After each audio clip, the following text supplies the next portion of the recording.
counter-offensive is going in Russia's favor, as they captured yet another village. It's day 528 of Russia's operation in Ukraine. Let's dive deeper. Starting from Kuzumivka region, fierce fighting has been going on for several days for the control of the village. If you remember, in one of my videos I told you that Russian forces will have to attack from the north in order to force Ukrainian forces to withdraw from the village. And it seems like that's exactly what they did. As per Russian sources, their forces increased their pressure from the north by attacking in multiple directions. Simultaneously, they were attacking from the south in order to take the village into encirclement. In addition, they also conducted raids on the village itself from the east. As pressure was too high, and there was risk of encirclement, Ukrainian forces decided to withdraw from the village. Few minutes ago, sources confirmed that Russian forces have fully captured the village. Now moving to Vasave region. Last time we saw Russian forces making significant advances in this area. But soon after, upon the request of commanders of Ukrainian armed forces, Ukraine deployed additional forces to the area. These forces were assigned two primary objectives: first, to stabilize the front and prevent any further breakthrough, and second, to recapture the lost territory and push Russians across the river. Following their order, Ukrainian forces, after filling the gap in their defensive line, effectively stabilized the front. Soon after, they launched a localized counterattack along the higher elevated terrain. After a couple of days of fighting, they were able to push Russian forces back, and were able to recapture all these areas, including strategically important heights. In response, Russian forces deployed additional resources in the area, which then allowed them to repel the majority of subsequent Ukrainian attacks, ultimately stabilizing the front.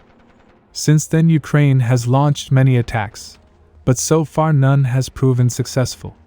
Today a report came: Ukrainian forces recently launched a counterattack north of Kherson. They were attacking with the strength of 4 tanks and 6 IFVs. But the Russian forces were able to stop them with accurate artillery fire. Currently, Russian sources say the situation has stabilized a lot. Now moving a little southwards to the Kramena region. As you know, both sides are very active around the Torsk and Zaporizhzhia forest. Ukraine is launching multiple attacks per day around Torsk. Their goal is to take these higher elevated areas, and then advance towards Kramena. Today a Russian source reported Ukrainian forces with help of 2 pickup trucks tried to storm the Russian position. But the Russian forces, with help of accurate artillery, inflicted heavy damage on incoming Ukrainian troops, ultimately repelling the attack. In addition, Russian artillerymen prevented the rotation of Ukrainian units near the Torsk. Now in the forested areas, Russian paratroopers are conducting slow but steady offensive operations. It is reported that Russian paratroopers made a small advance on a broader area south of Dubrova.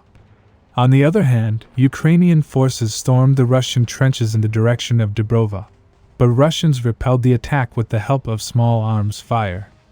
Additionally, Russian forces prevented the rotation of Ukrainian forces and struck their base with support of aviation. Even though the front has not changed, fights are very fierce, as both sides have committed significant resources to this area. Now moving to southern front. Intensity of the attacks has decreased drastically, as Ukraine is currently regrouping. Overall, mutual shelling continues on the entire front. In many areas, the units that have taken heavy losses are being rotated. Additionally, new units are being deployed on the southern front. Sources say a strategic meeting took place between commanders of Ukrainian assault groups, in which the Maroon Tactical Group also took part. This further indicates their involvement in the upcoming Ukrainian push. In addition, a newly trained UAV unit was also deployed around the Orikhiv sector. Russian sources say another major push might happen within a week or two. However, front is not entirely quiet. Ukrainian forces are launching small attacks, but they are quickly repelled by Russian forces. On the other hand, there was no indication of Russian counterattack. Russian forces are preparing for the upcoming Ukrainian push. There is a rumor that UK might transfer its short-range mobile air defense systems to counter Russian attack helicopters, although no official statements have been issued. According to Ukraine, in order to lure Belarus into the ongoing conflict, Russia might be orchestrating a provocation aimed at an oil refinery in Belarus, potentially under a foreign flag. Multiple sources have indicated that Wagner Group may be used for this operation. Ukraine has once again used its drone to target a Russian ship. According to reports, a Ukrainian drone struck a Russian oil tanker located approximately 30 miles from the Kerch Strait. The impact resulted in significant damage, causing flooding in the ship's engine room. The distressed Russian vessel transmitted its message saying, "We cannot move on our own, we need a tow, engine room is flooded." As of the present moment, the ship remains afloat. Subscribe for more frontline updates. Let me know your thoughts in the comments down below.